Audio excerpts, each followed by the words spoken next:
Hello, community. So great that you are back. Today we look, hey, those small LLMs, how can we make them smarter? Can I just have a supervised fine-tuning on a 32B and have the intelligence and the reasoning abilities of R1, DeepSeek R1? Let's start. Let's have a look at the numbers, no?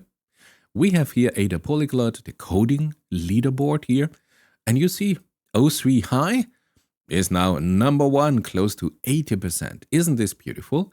And then we have Gemini 2.5 Pro with 73%. So there is a difference, but just look at the costs, no? $6 to $111 here for, if you want here, this rank number one and rank number two. Interestingly, O4 Mini, the high version, is also close, 72%, but a more reasonable price. So if you decide you need the extra power, 72 or 73% encoding is not enough for you, then I guess you will have to pay $111 here for this simple exercise in the comparison between the cost running here, the models. But you know what? Right now, they just updated it. And it's an absolutely fascinating update. Look at this. You know, Ada Polyglot, they also enable the models to pair. So we do have an architect model in front of. This is asked to describe how to solve the coding problem. So this is the thinker. This is here the strategist. You know? And then we have an editor model. And the editor model is given now the solution by the architect and asked to produce the simpler specific code editing instruction to apply here to those changes to the code. So we have here an architect model, this is O3 high, and an editor model, this is GPT 4.1 for the coding. Now look, if you really need even more performance than an O3, you don't have to pay here the 111, but you can come down to $70 for this exercise here. Just to give you a relative comparison, no? So there are solutions if you go here in a tandem with a smaller dedicated model. Why do I say dedicated? Because here OpenAI, here in this TechCrunch here, OpenAI GPT 4.1, focus on coding. OpenAI tells us we optimized 4.1 for the real world use cases, yet the developers care the most. Coding. Now we understand.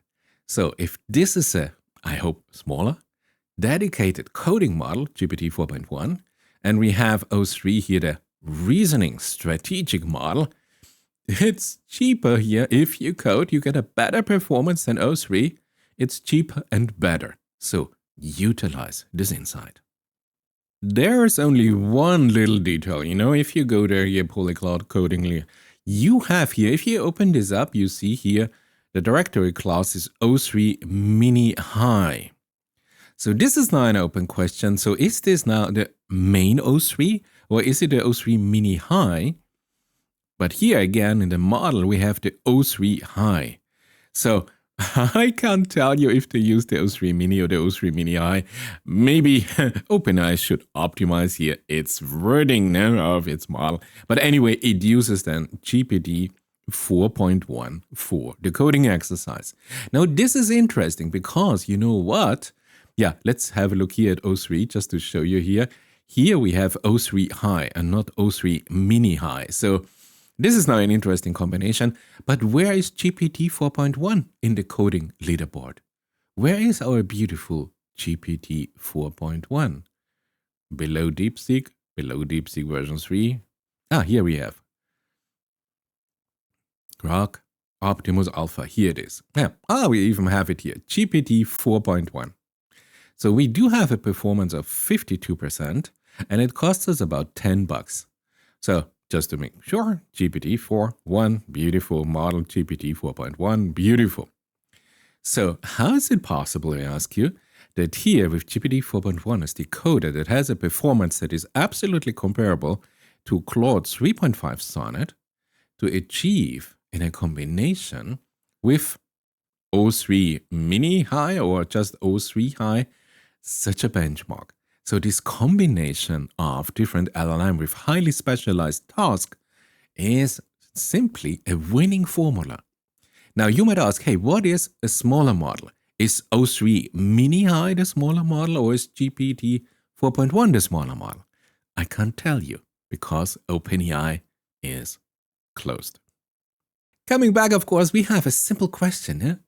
Hey, I want R1 performance, How can I train this? How can I distill this down to my 32B model? But now let's be more specific, what we just have seen. How can I achieve a O3 high performance with my 32B model? And there's a little detail. OpenAI forgot to provide here the O3 distilled version of the 32B and the 7B O3 distilled. The open source version, free of charge for the AI developer research community. DeepSeek R1 did this. You remember? R1 was published and the O1 distilled version, 32B and 7B. So DeepSeek provided this open source. Our friends in China achieved what our friends in America failed to achieve. And if you look at the prices of O3, you understand why they made this little mistake. So hey, let's correct this mistake, no? But at first, whenever we enter something, do we have the data to show that it can work? Now, look here at the small-scale supervised fine-tuning results. We go here with AIM24, so we have the base model, the QN 2.5, our 32B base instruct model. I wouldn't go more down here in the model size because, I'll show you later on. So we have here base 26.7 accuracy performance. Look, DeepSeek R1 distilled on the 32B. We jump from 26% to 76%. So yes, we can do it. We can take a 32B model, do a supervised fine-tuning and some additional tricks, and go from 26 to 76. So, check, it is possible. But how? Let's have here a new research here by University of California, Berkeley. Let's take AIM24 and let's do something. Let's take here this benchmark data set and divide it here in complexity levels. Easy, medium, hard, extremely hard. Isn't this beautiful? And let's look at the behavior of the model. So what you see here on the y-axis is the accuracy, 100%. And then you see here the base model, okay? And you have here your questions. So these are the easy questions, the medium questions, the hard one, and the extra hard questions to solve. So you see the medium, our base model is gone, no chance. But if you take the base model and you have a small scale supervised fine-tuning, and you remember in my video about Stanford, the S1.1 model, I showed you they took a curated data set of just 1,000 supervised fine-tuning training data sets, did the supervised fine-tuning, and look how they moved their performance from the green line to this light orange line. This is quite a jump in performance, just with supervised fine-tuning here, small scale, 1,000 data sets. But then we can go further now because we want to see the R1, we want to see the QWQ, we want to see the O3.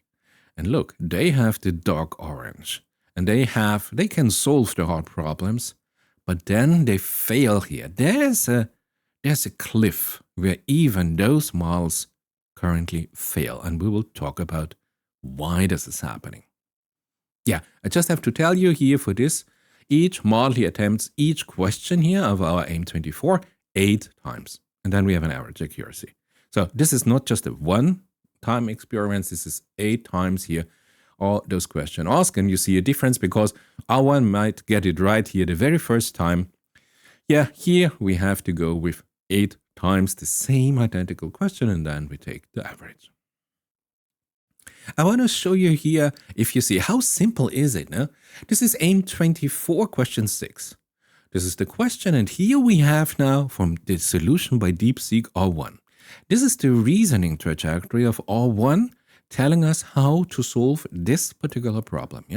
1, 2, 3, 4, 5, 6. These are the points you have to do. And this is, for example, one of these 1,000 golden training data sets. So if you have this, the quality of your data improves significantly. And this is why S1, for example, could have this performance jump. So if we understand it is possible to have a small 32B model and have the same reasoning capacities, like an R1 or an O3, let's do this. Let's see if it's true for AIM25, because maybe this was just here valid for 24. What if we go to the little bit more difficult AIM25 benchmark problems? Now guess what? We see the same. Yeah, there's no easy area anymore because, yeah, it's too simple, no? We are here AIM25. So you see the medium size here, the base model fails. Yeah, a little bit, but it's not really there. However, if we have here in red the model with the small scale supervised fine-tuning like Stanford 1, you see, no problem. So for the medium complexity questions, our small scale supervised fine-tuning, no problem. Almost 100% performance.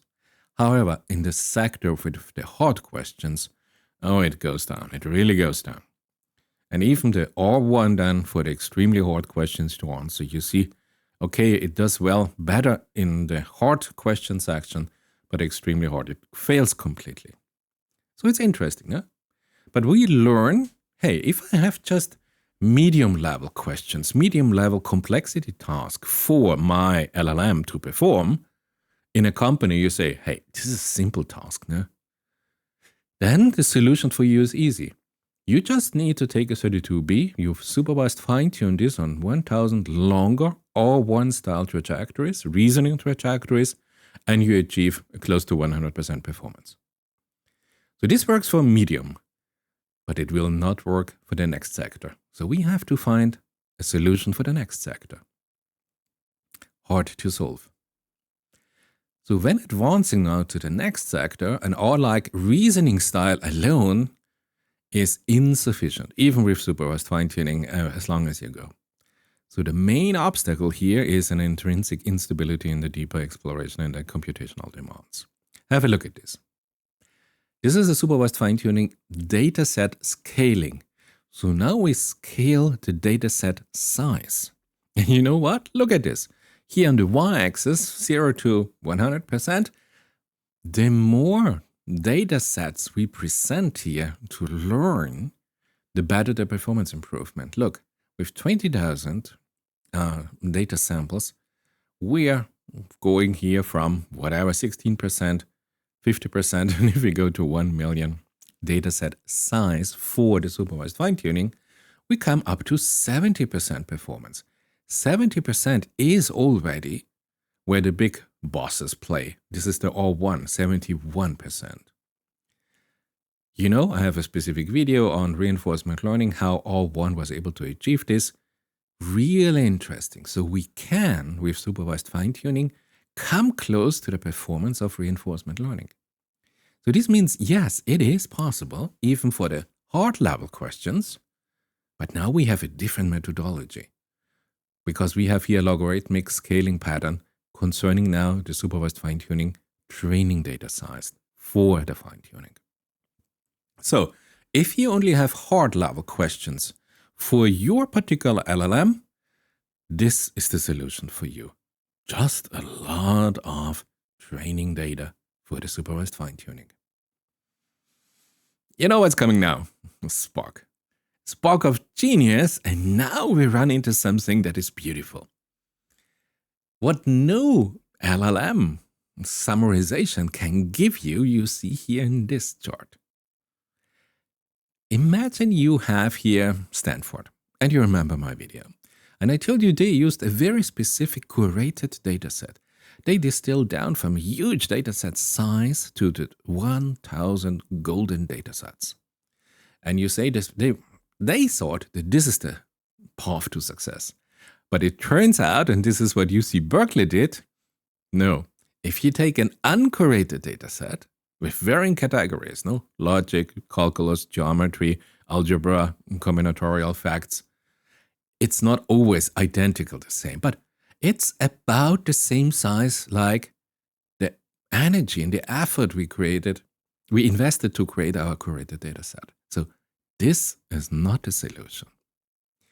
Now, this is absolutely fascinating because what we learn now, scaling the dataset size has a more substantial impact in the performance of your smaller supervised fine-tuning than a careful curation in these small-scale supervised fine-tuning setups.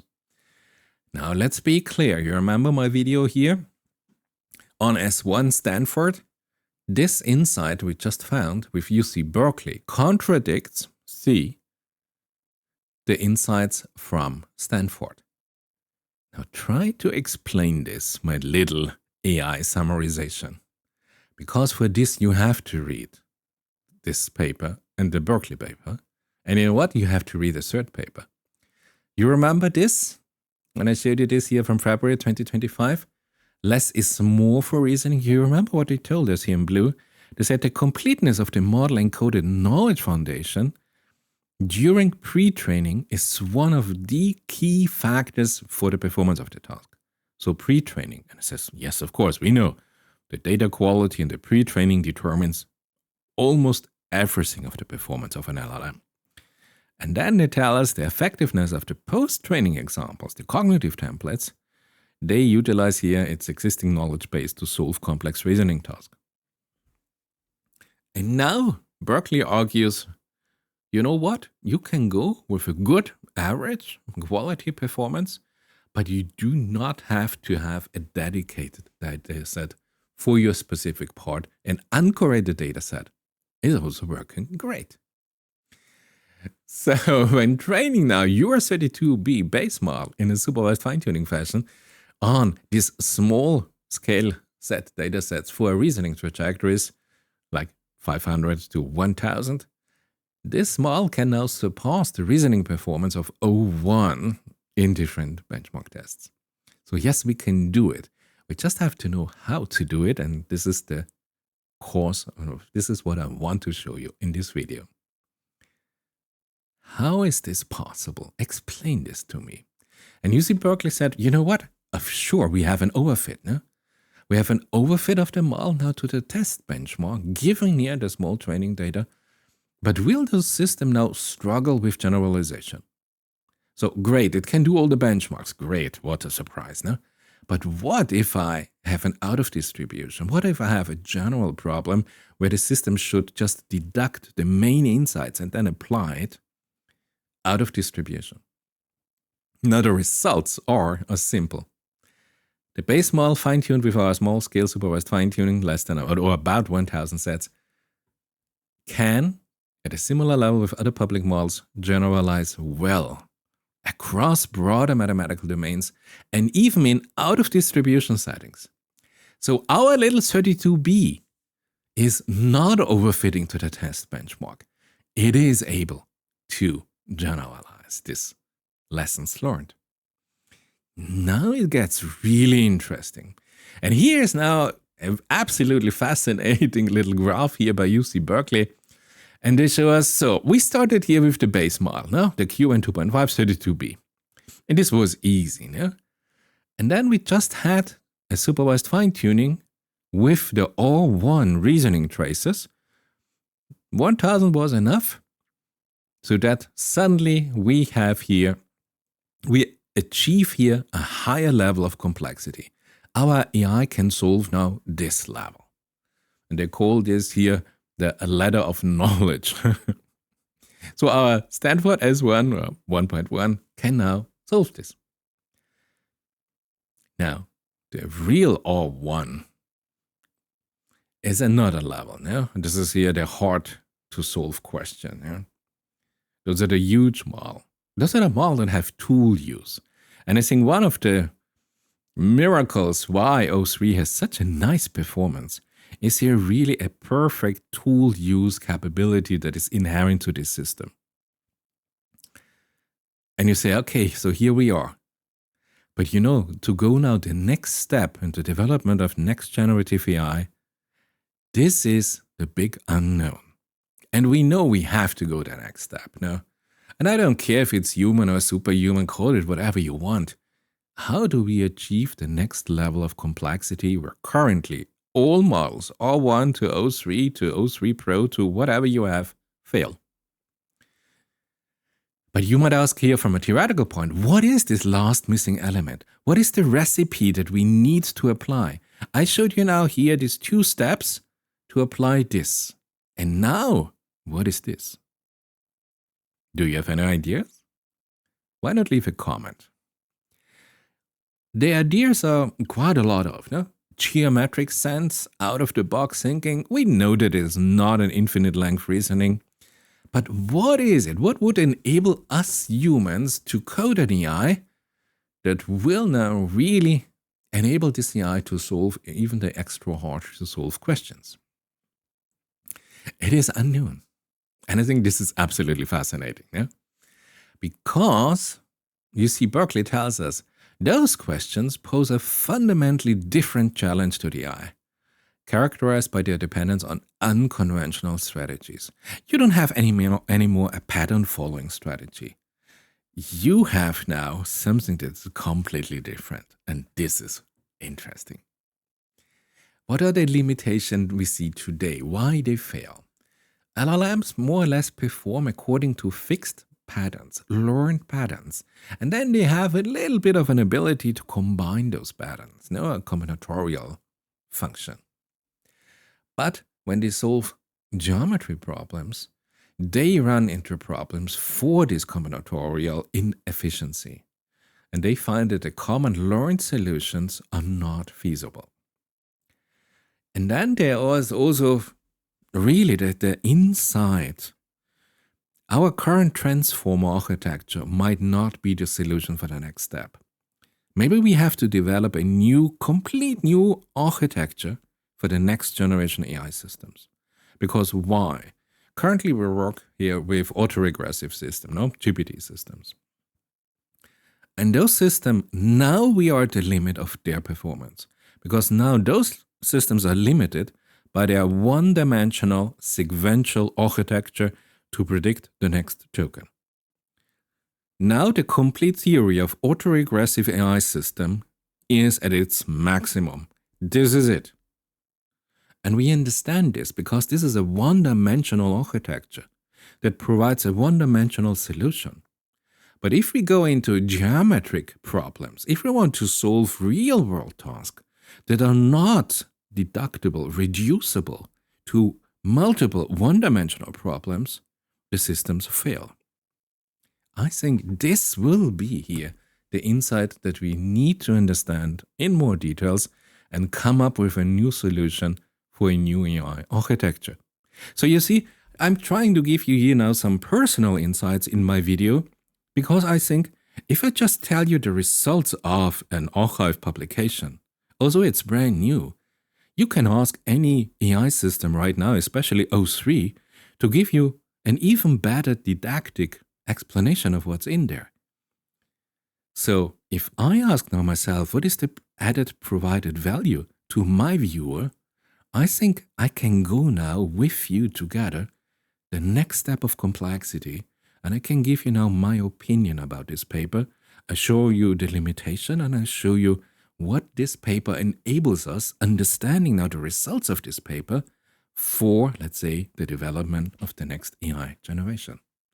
Yeah, of course, I have to move on. I have to increase the complexity of this YouTube channel a little bit. And this is beautiful because I can now learn faster, utilizing here the capabilities of O3 for my own learning, and thereby hopefully providing you with a better knowledge. Yeah, let's look here at the published fact. This is it. University of California, Berkeley, Allen Institute of AI. Thank you to all the authors.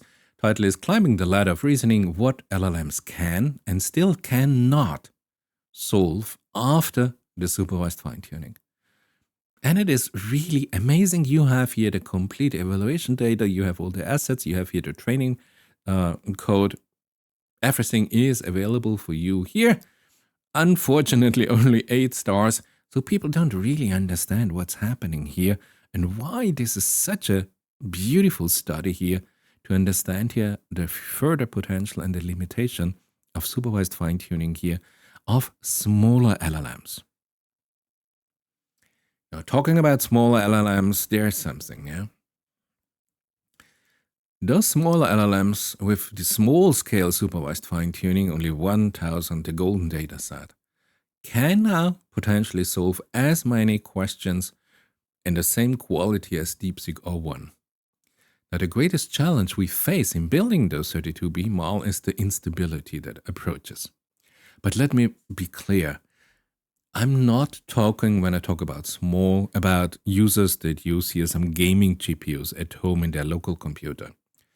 And they have to go, if you go with Olama or whatever you go, they have to go to quantized model.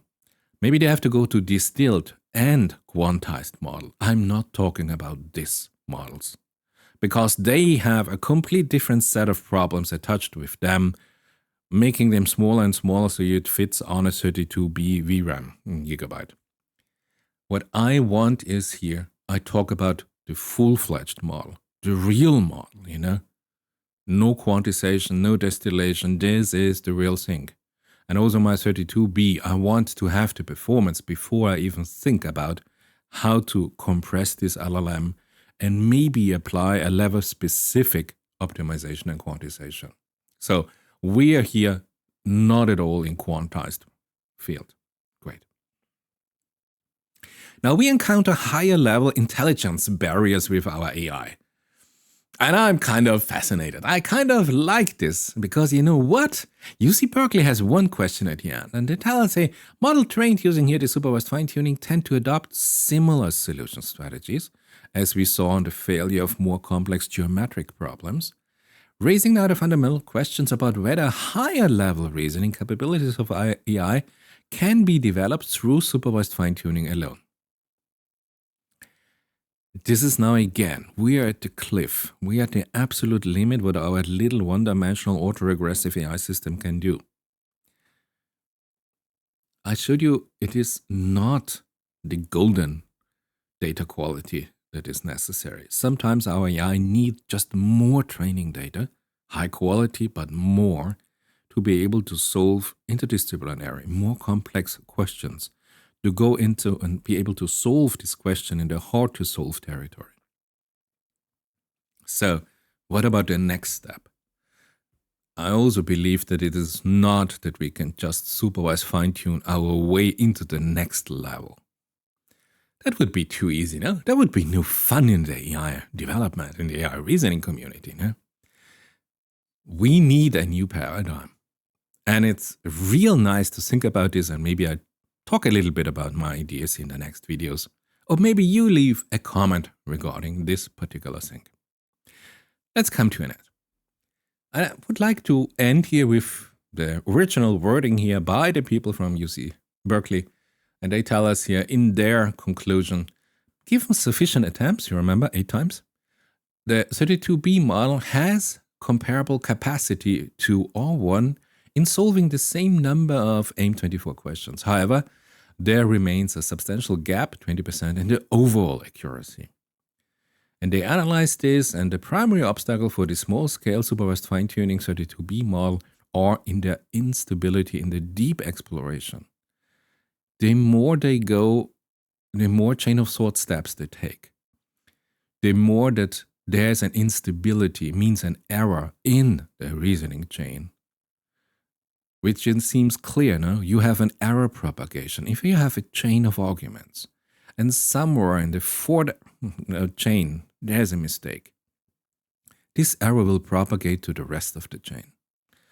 So these instabilities are inherent to the quality of the LLM.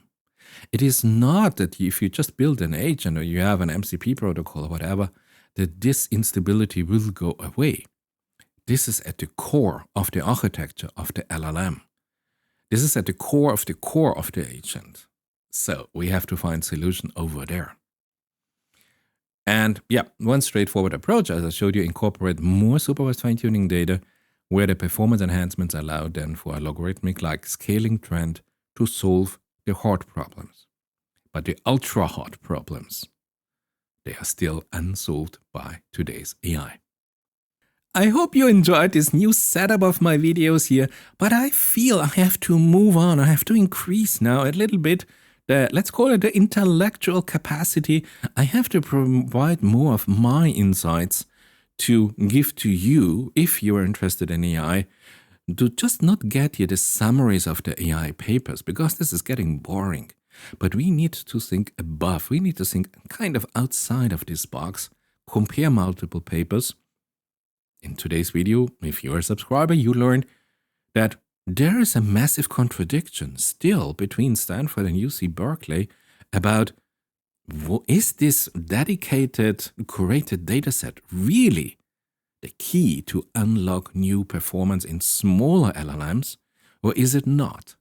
And I think those are the questions that bring us forward, and I will address more of those, let's say, higher complexities in my next videos. Because you know what? I have to move on.